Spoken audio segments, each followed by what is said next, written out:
County Schools.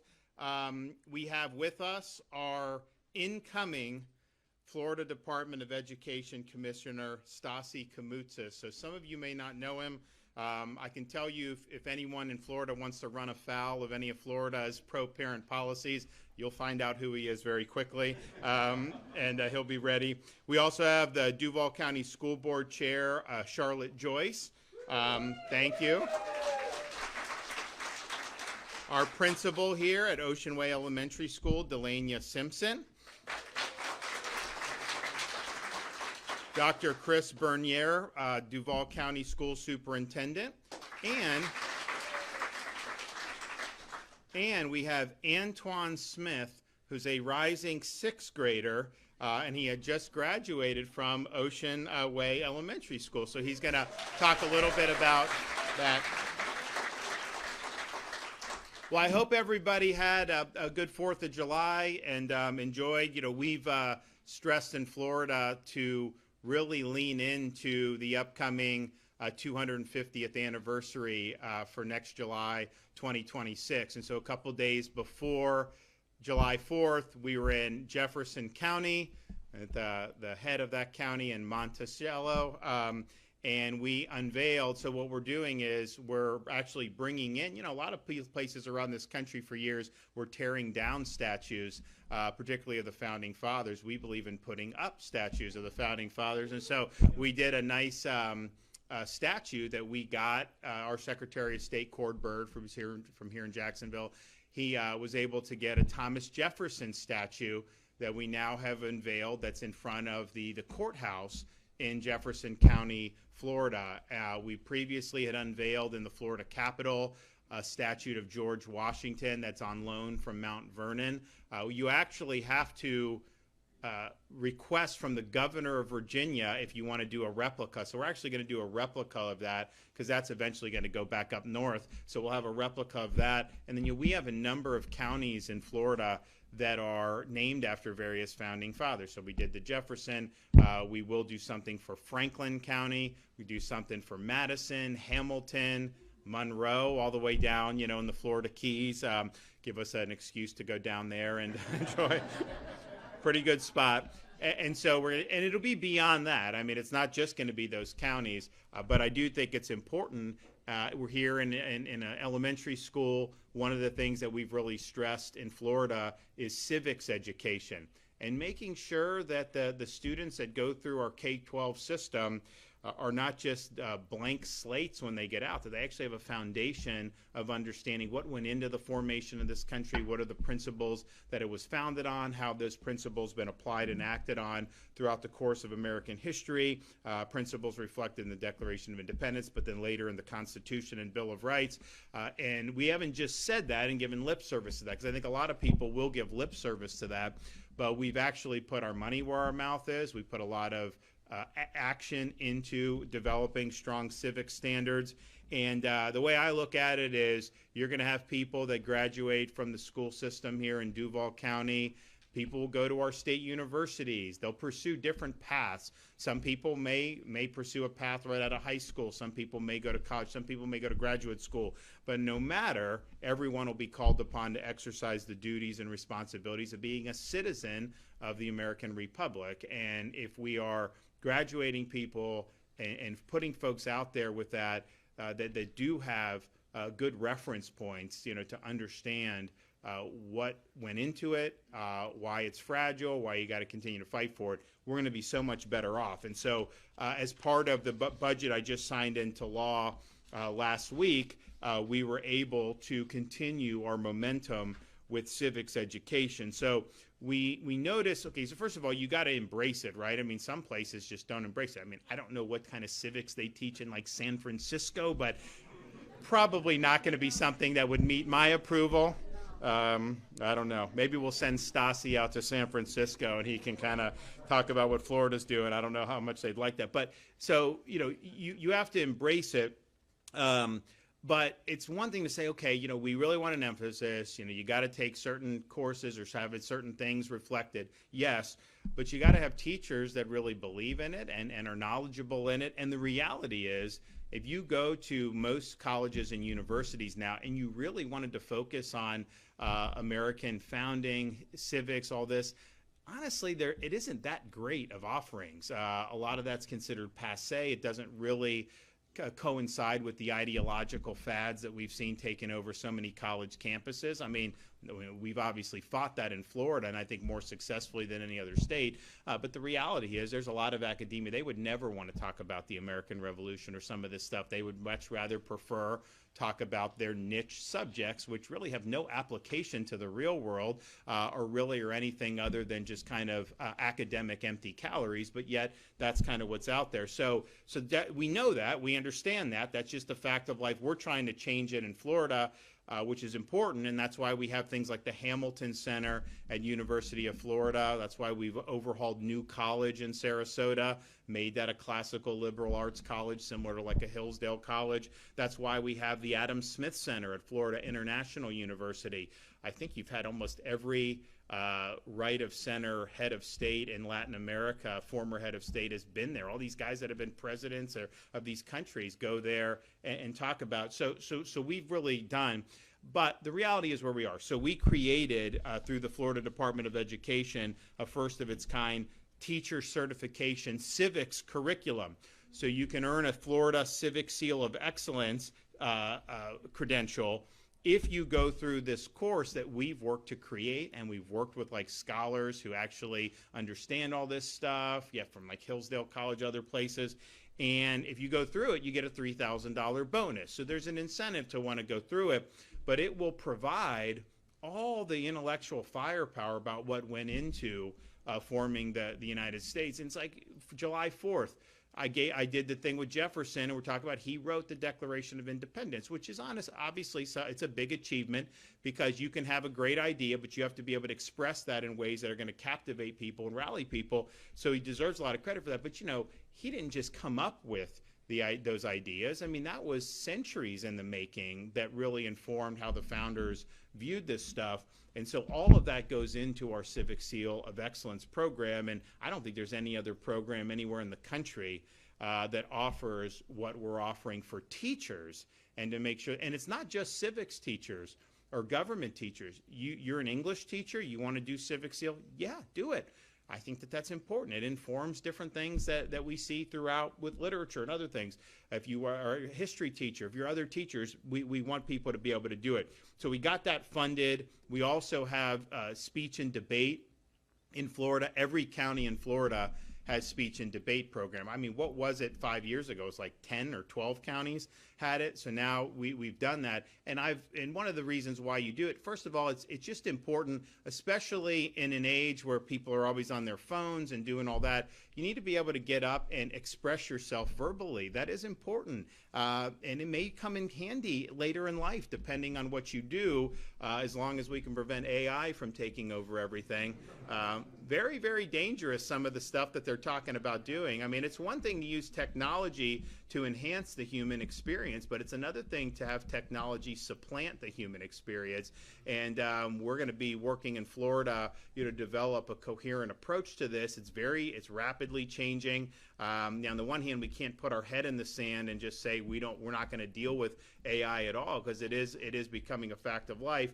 But we can't just turn the reins over to a bunch of tech overlords. That doesn't work. That ultimately isn't going to be what's best.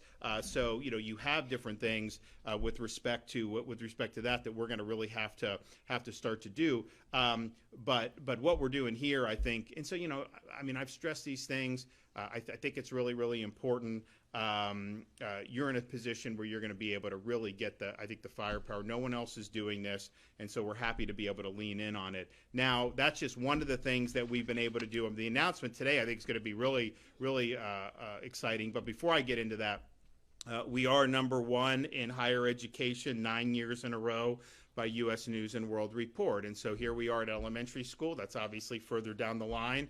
But just think about it. The amount, so since I became governor 2019, the amount of in-state tuition that has increased has been zero. not one penny of increase on in-state tuition for our state universities. And the reality is it's harder to get into these universities than it used to be. And so if you get into University of Florida, for example, chances are you're qualifying for a Bright Futures scholarship. So you have zero tuition or maybe 75% off your tuition. So that's something that's very, very important, because I think there have been a lot of mediocre educations offered around the country in recent years that burden people with massive amounts of debt. And the reality is we're showing that it doesn't require massive amounts of debt to be able to get a high quality education. So of all the things that we're doing, we've worked to overhaul and to really, focus. People say, we're creating universities that are, I think one said, the Harvards of the unwoke. So we'll let Harvard do their thing. We'll do our thing. That's fine, like different strokes, right? But I think we're doing it more consistent with the classical mission of higher education. We've been ranked #1 overall, I think 2 of the last 3 years. #1 for education freedom, and #1 for parent involvement in education. So those are all very, very important. They just had this Supreme Court decision saying parents have a right to remove their kids from some of this offending sexualized curriculum, which I think was a great decision. But we made sure that was the case years ago in Florida with signing our Parents' Rights in Education. So we've been ahead of the curve on all these things. Now, I'm not one to think that just simply throwing money at problems necessarily solves it. Sometimes it can. I mean, we had to build a bridge after Hurricane Ian, and so, I didn't wait for the federal government, right? We just funded it. We built it in 3 days, and people could resume their recovery. And so, yes, so sometimes that's what you just need to put the rounds on the target. But in terms of education, we've seen around the country some of the places that spend the most per pupil have some of the worst results. And I think it's because that money is going to feed the bureaucracy more than it's going to feed student achievement and student success. And so the budget I signed is a record amount of per pupil funding for Florida. And I'm proud of that, but I also understand that in and of itself is not a silver bullet. One of the things that we've done since I've been governor is, we send, so this year it's almost $16 billion we send down to school districts. There's a bunch of stuff that goes into how our schools were funded. The majority comes from this state program. Which is great, but you say, well, teachers need to be paid more, so you put more money into the education budget, but it goes down to the school districts. There's no guarantee they use that to increase salaries for teachers. And so what we did a few years back was we said we are going to mark off in our education funding something that can only be used, a pot of money that can only be used by school districts to increase teacher pay. And so we started that years ago. It was a few $100 million. This year's budget for just teacher pay, $1.36 billion. So that's an increase over last year of $102 million. And so that goes to the folks that are in the classroom. And we've made a lot of strides, and we've probably put billions of dollars into this. And that's not only the school districts, that also is our public charter teachers that are able to get that done. We also had a $434 million for voluntary pre-K and school readiness to ensure our youngest students are set up to future education success. And on higher ed, we had full funding of the Bright Future Scholarship Program. So, you think about it, it's like if your kid gets into University of Florida with Bright Futures, do you want to spend how much money it is for tuition in some private school out of state? Look, if it's MIT, maybe that would be worth it, right? There may be some examples, but I would say most examples it would not be worth making that decision. So the Bright Futures, I think, has been a big success, and I've been a big supporter of that. So I'm happy to do it. So all in all, it was a good year to be able to deliver some of these things for the people of Florida. We're excited about that. Now, that's all well and good, and especially when you talk about funding. But how does that translate into results? Because that ultimately is what matters, is the results. And so we now have the data for both the school grades for the academic year as well as our progress monitoring results for what we did. So I'm happy to announce that Florida schools earned improved grades across all school types, including 71% of all graded schools are now earning either an A or a B grade. That's a really big deal. This exceeds our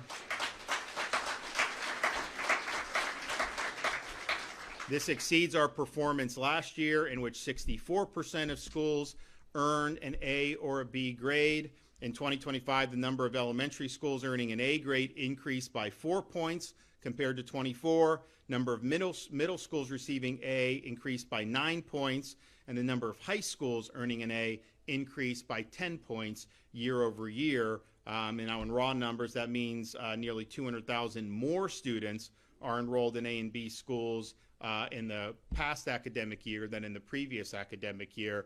So that's some real numbers. And in this past school year, 28 Florida school districts received an A grade, 31 districts received a B, 8 districts C, and no districts received either a D or an F. And I think Duval was A, correct? So Duval's gone from B to A, so congratulations.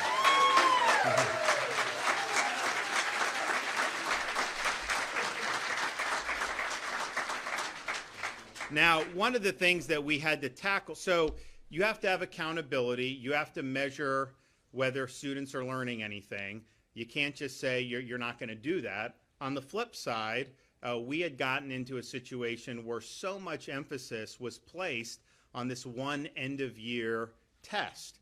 And that was kind of the sole measure of how these schools were doing, how the students were doing. So we had a lot of very good faith concern about that, and people were offering ideas about how maybe we could do it better. So there's some people that just don't want any accountability, and they have different reasons for why they don't want to do it. But of the people that agree, hey, we need to know whether we're actually doing a good job here, how do you measure that? And people had differences of opinion of that. So we did see an issue with so much emphasis being placed on one high-stakes end-of-year test, not only for just teaching to the test, which they would do for like the last couple weeks of the school year, but also if a student does poorly on the end-of-year test, well, they're in summer when you get the results. So how are you going to remediate that? You really don't have a time during the school year to be able to remediate it. So there were a lot of issues that went into that. So we decided that we would institute reforms and embrace this concept known as progress monitoring. So with progress monitoring, teachers, students, and parents are provided real-time, continuous, actionable assessments at the beginning, middle, and end of the school year to drive student achievement. So, at the beginning of the year, you can kind of measure where they are. Middle of the year, if they're falling short of the progress we expect, you can talk to parents, talk to students, teachers can do something different. Then obviously at the end of the year, we expect to see some improvement by then. And so our progress monitoring testing that has been now going on, so this has now been, is this the third year that we've done it?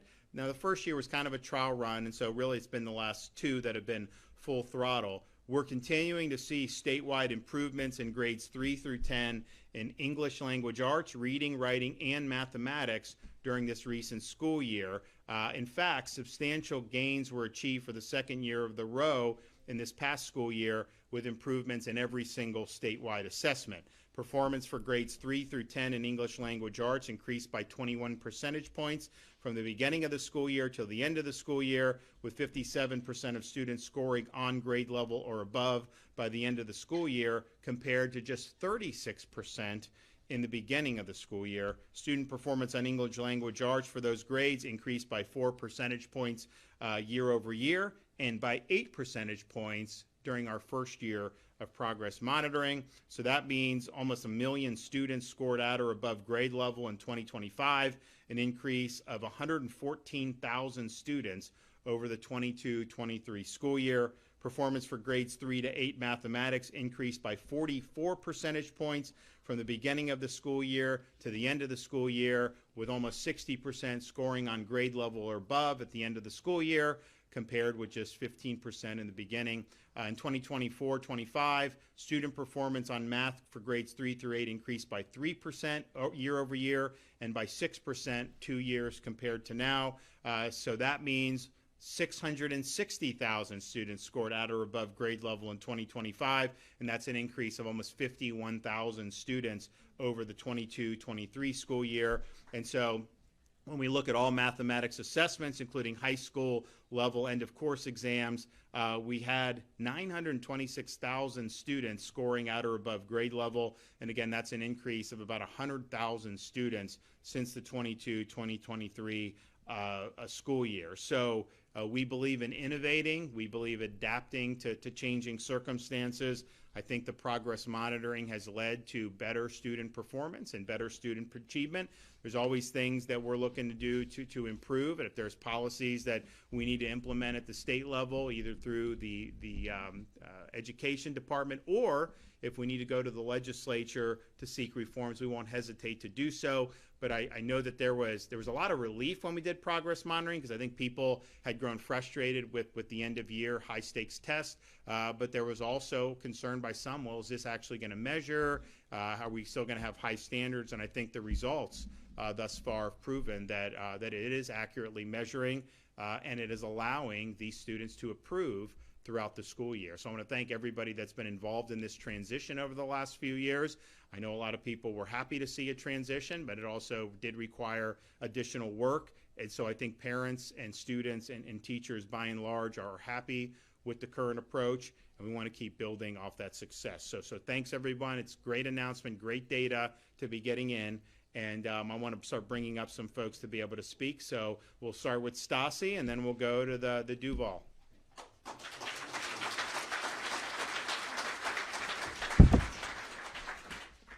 Well, good afternoon. I'm humbled and honored to be here joining you, Governor DeSantis, with this wonderful announcement.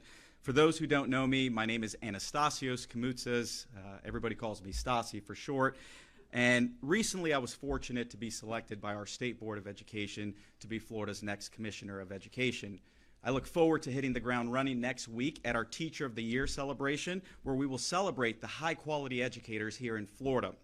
Today's announcement is a direct reflection of their efforts, as well as the hard work of our students and our parents. I also want to thank those who are statewide leading these efforts in our State Board of Education. Today we have with us Esther Bird, Kelly Garcia, and Ben Gibson, who serve on our State Board of Education. And I'd be remiss if I didn't thank the staff at the Department of Education, who works behind the scenes day in and day out to make sure that this data is delivered in real time. Juan Copa, Paul Burns, and Steve Concar, thank you all for your efforts. I also see in the crowd today Superintendent Bernier. Thank you so much for hosting us, my friend, and several school board members, some of which were recently elected. Congratulations, as well as congratulations, yes. As well as some folks who have worked behind the scenes with me for years, April Carney, Charlotte Joyce, now Chair. Congratulations, it's good to see you. Together, thanks to the bold vision of Governor DeSantis, students are receiving an education in an effective learning environment, and the results speak for themselves.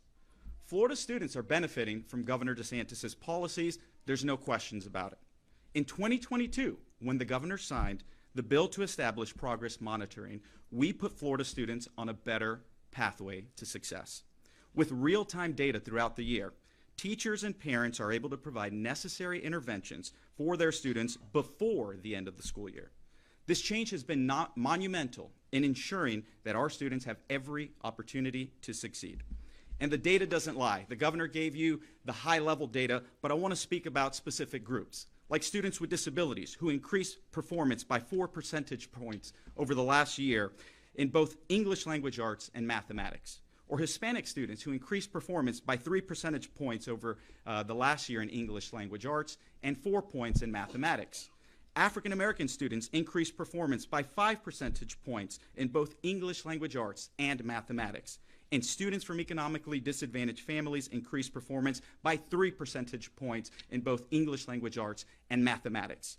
You are talking about hundreds of thousands of students that are benefiting from these policies that this governor has championed.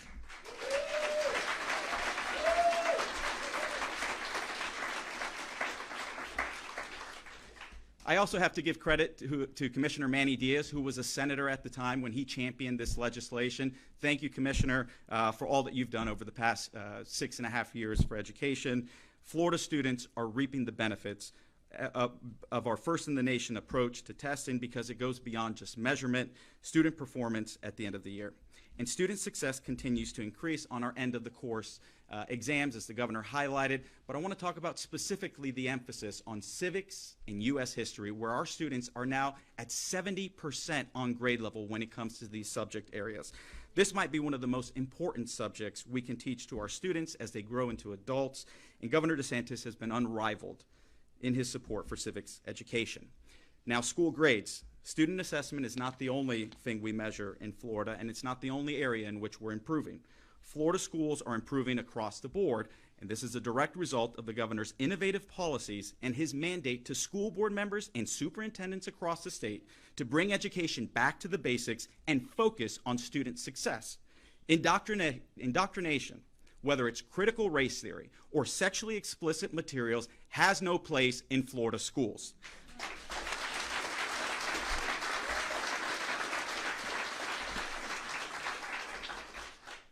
This governor has also led a revolution when it comes to school choice. The number of students attending a charter school is now at over 400,000. In 2025, nearly 70% of students attending a charter school are now attending an A-graded charter school. And for school districts, thank you. For school districts, as the governor highlighted, 28 districts earned an A compared to 22 last year. 31 earned a B compared to 26 last year. Duval County is one of those districts that improved from an A to a B, and it's the direct result of the leadership and the educators in this district.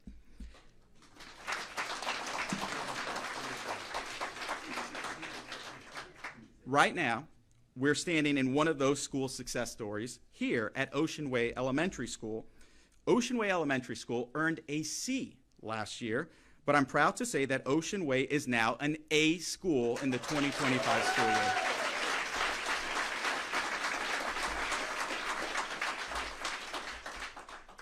Florida's leading the way, and our students are benefiting from the visionary leadership of Governor DeSantis. When other states kowtowed to the woke mob, this governor stood up for what was right.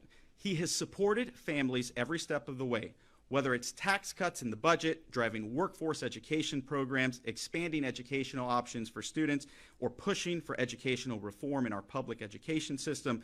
This governor has fought for it all. I fundamentally believe that his convictions are biblically driven, whether it's his vision of maintaining the innocence of our children or the old proverb, train them young in the way they should go so that even when they're old, they will not swerve from it. Time and time again, I am reminded all of the tools that we are providing for our students with at a young age are going to ensure that they will grow into successful adults. Thank you, Governor, for your commitment to our students.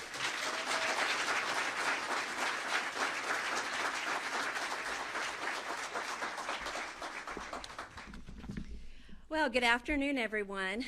On behalf of the Duval County School Board, I'd like to welcome our wonderful governor and our commissioner to Ocean Way Elementary as we celebrate this historic achievement. When I was elected in 2019, or 2018, my first year, 2019, we had 20 DF schools in our district. Fast forward to last year, 23, 24, we brought that number down to 12, which is great. This year, I am happy to announce that we have only 2 D schools in Duval County. And while 2 is too many, we have made significant progress in our academic outcomes for our kids in Duval County, and we expect that there will be 0 next year. I would like to recognize Governor DeSantis for leading the way by creating a robust school choice environment in the state of Florida. These choices create competition and make our educational institutions better. I was in Washington, D.C. a couple of years ago for a conference, and I specifically remember a school board member from another state up north who was very frustrated, and she was complaining about the lack of choice in her district. The students in her neighborhoods had to attend failing schools. They had to attend D and F schools. They had no other choice unless they took the money out and went to private school. And so at that time, I was just so grateful that I worked for a district, and I lived in a state where we had free education choices for our parents. 1 year ago, the school board hired unanimously Dr. Bernier to lead our district, to oversee the management and the day-to-day operations.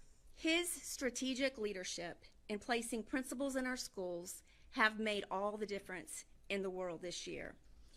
Culture and climate are so important in a school building, and he has put the right leaders in the right places, and we have seen amazing outcomes because of those decisions. I also want to acknowledge and recommend the dynamic duo, is what I call them, our Chief of Schools, Scott Snyder, and our Chief Academic Officer, Paula Renfro. Ms.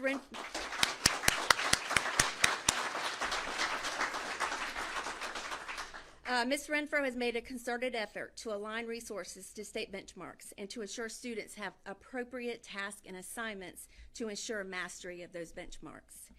I have enjoyed listening to Mr. Snyder present in our board meetings the instructional review process and how him and his team are in our classrooms every day to support our teachers, not to judge, not to critique, but to say, what do you need? What is it that you need to help our teachers understand the benchmarks and deliver the instruction? So I want to just say thank you for that, your leadership there, Mr. Snyder, and also the leadership playbook that your team has put together this last year. You know, you can't win the Super Bowl if you don't have a good game plan. And Mr. Snyder and his team has led the way in that game plan to improve student outcomes in Duval County.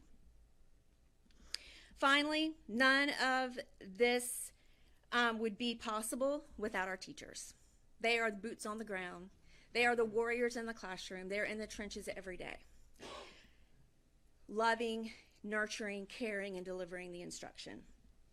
You can have a great commander-in-chief and you can have great generals, but you can't win the war if you don't have the troops in the trenches doing the work. And our teachers have done that, and they have been fantastic for that.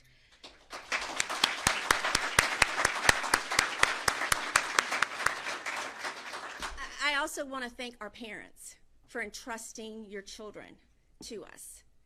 Thank you so much. And we are going to continue to improve, and we're going to continue to get better. And so please, just continue to trust us. Number one, school safety. Number two, academic outcomes. And finally, as the chairman of the school board, not just the chairman of the school board, as a community member, as a parent, and as a grandparent, I am honored to stand up here with the historic news that for the first time in the history of Duval County, we have achieved the school grade of a district grade of an A. Congratulations to everyone.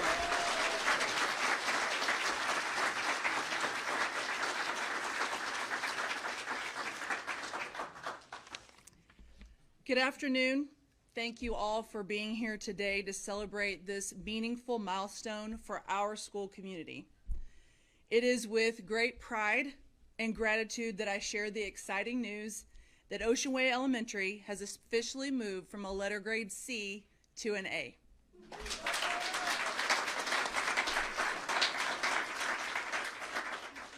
I want to begin by recognizing and thanking our incredible teachers here at Ocean Way Elementary.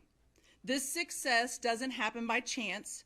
It is a result of their dedication, passion, and daily commitment to helping every student reach their full potential.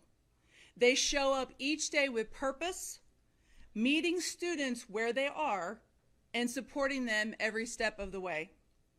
We know that each child is unique with their own strengths and challenges. More importantly, we see students as individuals, not just data points, but learners that are on their own path towards growth and success. By using targeted interventions through our consistent progress monitoring, we ensure that every student receives the support that they need to thrive. Our approach is intentional and responsive because real growth happens when we pay close attention to how students are doing and adapt our teaching to meet their needs. But this achievement is about more than academics. It reflects who we are.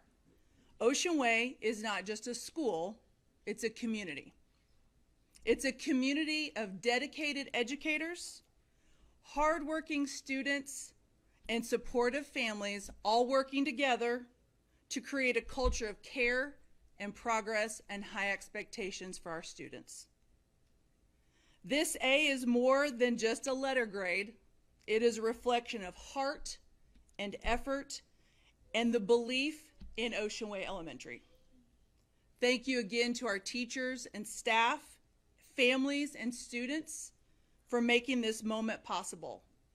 We accomplished this together and we are just getting started. Good job.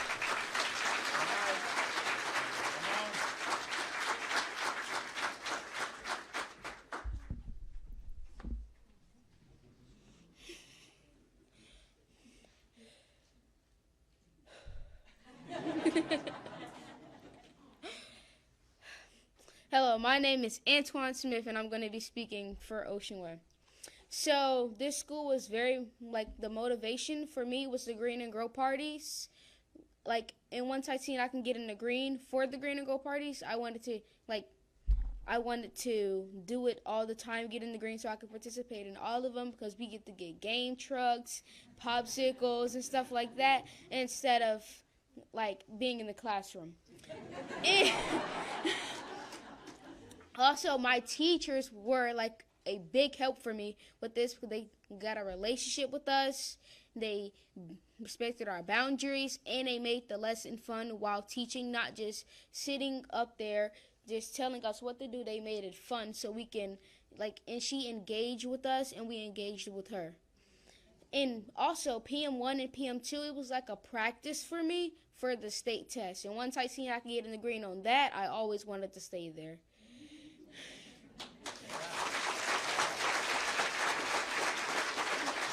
Where are you going to school next?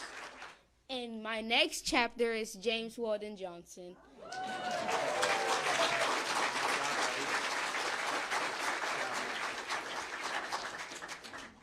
All right. Well, good deal on that, and congratulations to Duval County School District for receiving the A grade. Congratulations to the folks here at the elementary school for their good marks. I think the progress monitoring reform was the right reform to do. I think it is providing dividends, but I think we all say, we still have more work to do, so let's get it done. Okay, thank you. Does anyone have any questions back there? First off, I know it's not on the topic of education, but do you know when construction would begin on Camp Landing? So the Division of Emergency Management closed the request for productions last week. I don't know if they've gone through and evaluated. I mean, all these projects are competitively bid, so they got to score the projects as they come in, or the vendors. So eventually, I think vendors will be selected, and then at that point, they would be able to do. Now, we're also going to see what the demand signal for this is. We did the Alligator Alcatraz and set that up last week. It was something that DHS, because people have been concerned, why aren't there more deportations? I know Cayenne, wants to see more, right? I mean, it's like you have Biden let in how many millions and millions, just Biden, and we had many millions before that. And so they're like, okay, why are, and what DHS would tell us is, look, we don't have the manpower and the capacity to just be processing and have someone in a bed overnight or whatever before they can be deported. So they asked us for help on that. Now, we're the only state in the country that requires our state and local law enforcement to participate with immigration enforcement. And that's part of the reason why on any given day, the number of arrests of illegal aliens throughout the country, 15 to 20% are just Florida alone. So we're punching way above our weight class on that. And so we said, okay, we'll help. And we have an ability with emergency management to move very quickly. I mean, you remember in Jacksonville when we had the Delta COVID. You remember COVID was 2020. Then they had these mRNA shots, and a lot of people took them. And people said, if you take it, COVID will be over. And yet you had a massive Delta wave in the summer of 21, even as all this stuff had been out. And so it was like, I mean, it was really going fast too. So, but we did have a treatment, these monoclonal antibodies. And so people were asking, and I'm like, yeah, I'll do it. So we set up clinics. We did the first one in Jacksonville. We ended up sending them all over the state. You know, that saved thousands of lives just by doing that and doing it very quickly. Can you imagine if this were California, it would have taken them 6 months to be able to do any of that. So we move very quickly, and we take pride in that. And so when we had the opportunity to do this, we said, listen, we'll do it if it's going to be something that is actually going to bear dividends. We don't want to do it just to do it. And so DHS basically approved it. So everything we're doing will be reimbursable by the federal government. And so people say, well, Florida should be spending. First of all, when you spend money for this, you save money because you take stress off hospitals, schools, criminal justice, all that. So I don't even want to, enforcing the law ultimately will save money rather than just let lawlessness take over. But we're fronting it, but we are getting reimbursed in it. So we were able to stand it up in about a week. And so they did, I think the day or two after we opened it, when the president was there, they started bringing people. And I can tell you, the reports I've had, some of these people, these are really bad dudes. I mean, and I'm not one to say, like, you know, if you're here illegally, you have committed an offense. And I would do no amnesty for anybody. Don't get me wrong. I'm not saying, oh, only if you commit serious crime should you be deported. I think the law needs to be enforced. But the reality is some of the people DHS is sending there, they have committed criminal misconduct, and a lot of criminal misconduct that's probably not been even charged because they're just involved in some of this stuff. And so, you know, we need to make sure that they're removed from the country. So DHS is going to be doing that. And so what we want to know is, okay, you know, what's the demand signal for it? You know, we're happy to stand it up, but we want to make sure that it's being used to effectuate the removal of illegal aliens from the country. That's why we're doing this. We're not doing it just for show. We're not doing it just for, it's can you do that? And if you do that, that will pay dividends for people here in the state of Florida. It'd be better for education, it'd be better for healthcare, it'd be better for all these things, better for housing, quite frankly, particularly rental housing. So, and Cayenne knows all this because she's been working on this with us for years. So I think we'll be able to move very quickly if there's the demand signal for that. Now, on the emergency management front, we do have people en route. Our water rescue teams are en route to help Texas. You know, just as a dad, when you see that, that's a real heartbreaker. And you know, people are trying to politicize it. The reality is, I think there were alarms or there were notices that went out at 1 a.m. and 4 a.m. in the morning when people were sleeping. I mean, it's like there's not an easy fix to that. It was a very freak thing. And so rather than cast blame and try to politicize it, I think we should all pull together and do what we can to help the people of Texas, because it's you know, Mother Nature. When it's just, especially the water. I mean, we see that in Florida with storm surge and stuff.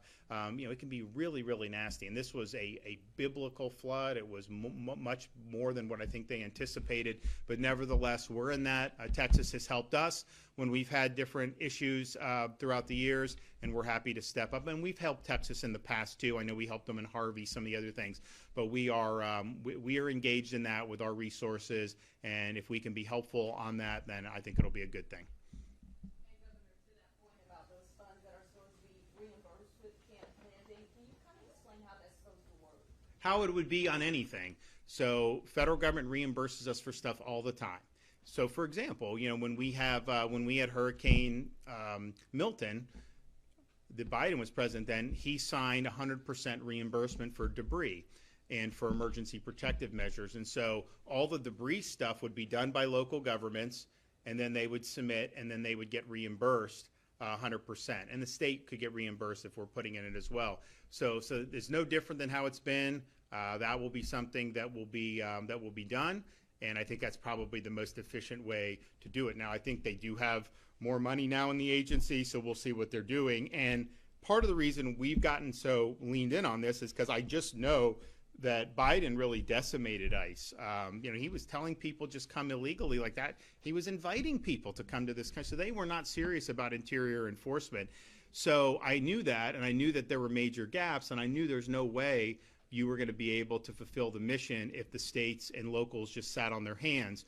So we're happy to do this. I think it's important to finally get this issue right. At the same time, you know, if DHS is able to handle all this themselves, then fine. You know, we don't need any credit for anything. We just want to get the job done. But yes, it'll be reimbursed just like we would do on any time we get reimbursed from the federal government. And you know, people throw around how much it's going to cost. I don't know that those numbers are accurate because I think it depends on how many people end up being processed through and how long this stuff goes. I mean, what we're doing is temporary. We're not going to make permanent sites on these locations. You know, the place down in South Florida, it's this massive airport that's there in the Everglades. There's really, security-wise, it's totally foolproof, but massive slabs of concrete out there. And so, you know, they set up with temporary structures on that, and then they'll break them down and move when it's done. And same with Blanding. Blanding has more permanent structures that can be used for this, but the intent is not to commandeer that indefinitely. The intent is to help the mission, and if the feds have enough space, you know, in 6 months or a year, then great. And then we won't necessarily need to be doing it. But there is a need now. And we're not just going to sit on our hands. And if every state did what Florida's doing, if every state just did a fraction of what Florida's doing, you would see, you know, how much progress would be made very, very quickly. But, you know, we're not used to kind of being out in front of the pack when it comes to a lot of these issues. Yes. I just want to say what an honor it was to be in the press conference with you a few weeks ago for the property tax. Oh, yeah, that's right. Yeah, that was good. That's something I will. That was on the west side, right? We were over there. Yeah. And so, and also, Governor DeSantis, just thank you so much for being such a caring governor and caring about our state of Florida. Oh, sure. We live in a great country and just a great state.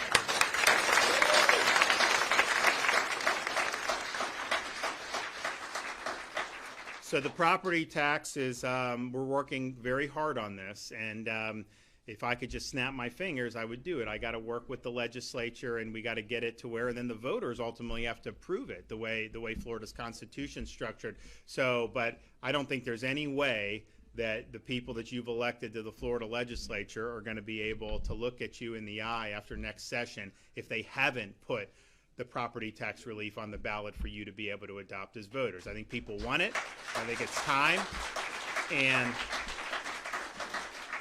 And so this is going to be a big thing for us as we go forward to be able to formulate something that is going to be compelling, and that is also going to be workable. I mean, I look at some of these local governments, particularly like Southern Florida. I've seen how much their budgets have grown over the last 5 years, and when their populations have not grown by that much or even close to that much. And so, but why? Because they got a gusher of revenue because the property values have gone up. You know, the housing market, you know, it goes up and down, right? I mean, like when it goes up, it doesn't just stay going up indefinitely. There's corrections and all this stuff. And I think part of with the interest rates remaining high, I think it's frozen some of these sales in place. But I think if interest rates get cut and interest rates drop, I think you're going to see more inventory turnover. I think you'll see prices probably go down. Interesting, though, they never assess your property lower once they do it a certain amount, right? So if you end up seeing, yeah, your house has gone up 100% in the past 4 years or something, if it then goes down 25% over the next 2 years, and I'm not predicting this, but I'm just saying I know things are cyclical, they're not going to all of a sudden downgrade you by 25% and give you a break. No, you're kind of locked into that tax basis, and that's really tough for a lot of people. So, but they got this gusher of revenue, and so they did that. So I think that there's going to be ways. But one of the things we got in the budget, and I want to thank particularly Ben Albritton, the president of the Florida Senate, for supporting this, we have now legal authority to doge all local governments. And so we have done that on the universities, things that we have control over, and then we have allowed local governments to volunteer to be doged, But the problem is the ones that most need to be Doge are not going to volunteer to be Doge. And so we've had to kind of walk that. But now that we have the authority in there, you're going to see the ability of our guys, as well as Chief Financial Officer Seth, to go in there and really be able to demonstrate, I think, some of the inefficiencies. And so it'll just be the situation where, it's one thing to say you pay tax for law enforcement or this, but there's going to be a lot more bloat that people are going to be able to see. And I think they're going to be able to make some very, very good decisions for themselves and their families if given the opportunity. So the Doge authority is now in law. We're already working this week on doing that. And we have had some cooperation from a number of counties throughout the state of Florida, but not the ones that I think really need it more than ever. And so, the thing is like local government is it's an interesting beast, I can tell you. I watch some of this and I'm just like, man, I'm glad I don't have to deal with that. So it's so that's going to be coming, but I think that goes hat in hand with all this stuff. And then we'll also work on the state level, because when they tax your property, they're not sending it to us in Tallahassee. I announced last week, I think, that Florida, since I've been governor, we've more than tripled the state's rainy day fund. So we've now, after I signed the budget, our rainy day fund is maxed out. We're not allowed to put any more money in under our Constitution because we've reached the limit of how much rainy day fund you can have. And which, honestly, there should be a limit, because you don't want to just stockpile endless amounts of cash. You can, cut people's taxes or do that. But people are like, why do you have a rainy day fund if we're having property tax? Your property tax revenue doesn't go to the state for a rainy day or any of that other stuff. That is surpluses that have been generated largely by sales taxes, doc stamp taxes, other types of things that the state of Florida does, not income tax, of course, we don't have, and we just eliminated business rent tax. So that'll be gone, over the next 2 years. I think they're phasing it out, which is the elimination of a state tax, and yet we're still having strong revenue. So the property stuff is not going to fund our surplus, but we are going to be able to provide some support for localities, particularly in the initial years, and especially our rural counties. I'm fine doing that. I think that'll be easy to do. So this is all going to come to a head. We're going to work really, really hard on it, and we'll be probably going around the state doing some stuff to solicit more input from our citizens. But my view on all this, I've been saying it pretty much the last few months as we started debating taxes. I don't want to cut taxes for Canadian tourists. I want to cut property taxes for Florida residents. That's what I want to do. That's where we should focus this. And final thing I'll say is, I've been getting asked about this idea of this Elon Musk political party. And I just want to say, I think Elon Musk has been, one of the most innovative entrepreneurs, not just in our country's history, but probably in world history.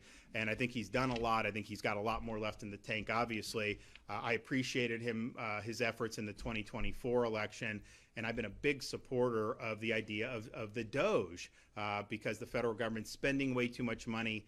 We've adopted that in Florida, even though we have a budget surplus and are paying down debt, and we have the second lowest spending per capita of all 50 states. But yet we're still doing it in Florida because you always want to do better. But when Elon was in at Doge, there were grants that had been done that we rejected in Florida.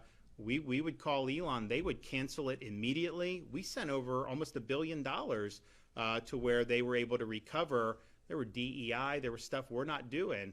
And so there was a lot that was done that was very, very positive. And so I think I've been a big fan of what he's done. The problem is when you do another party, especially if you're running on some of the issues that he talks about, that would end up, if he funds Senate candidates and House candidates in competitive races, that would likely end up meaning the Democrats would win all the competitive Senate and House races. And so, look, I'm a Republican.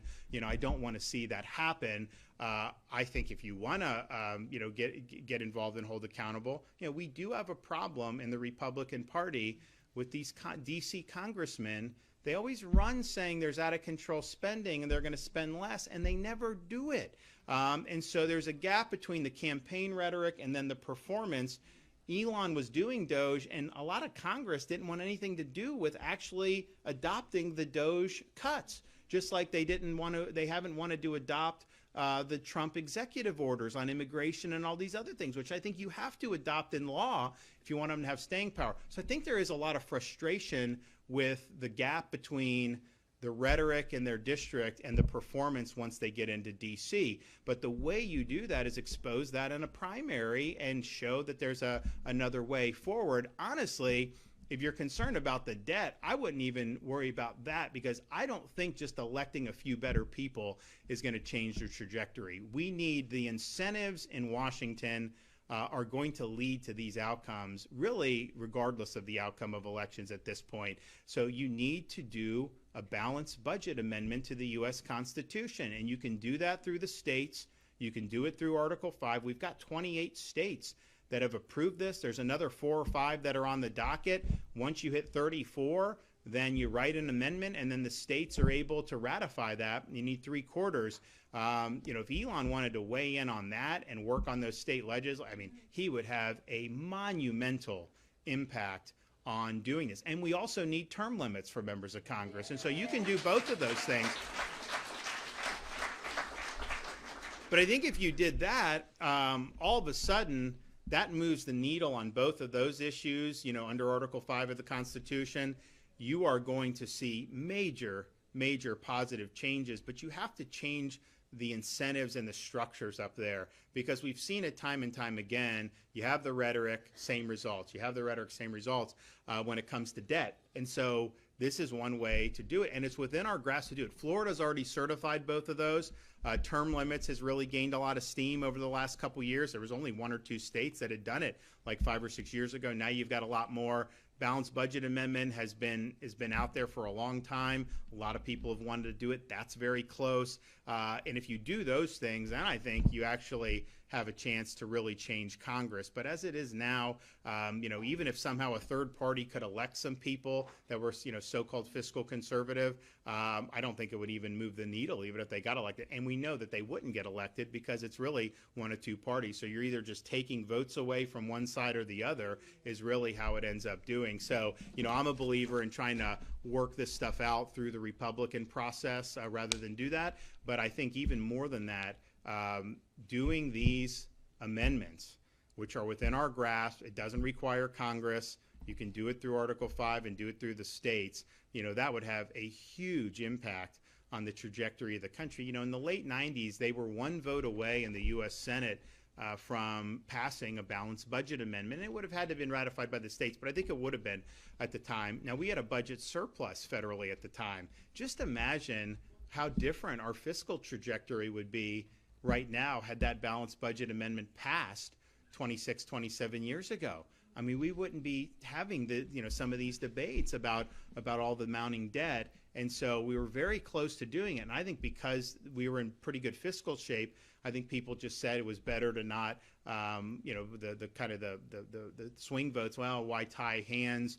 Things are going well. But had they done that, man, we would be in really good shape. So let's do a balanced budget amendment, tie the hands of the big spenders, term limit them so they can't ensconce themselves in office for decades like Nancy Pelosi. I don't know why. I mean, like, if she were to run a hedge fund with her stock trades, I mean, man, she would make a lot of money. So why don't we do that? That is achievable, and especially, I mean, if somebody as significant as Elon wants to get in the game on that, he will have I think, very consequential impact on that, and I think would be just the type that could bring this across the finish line.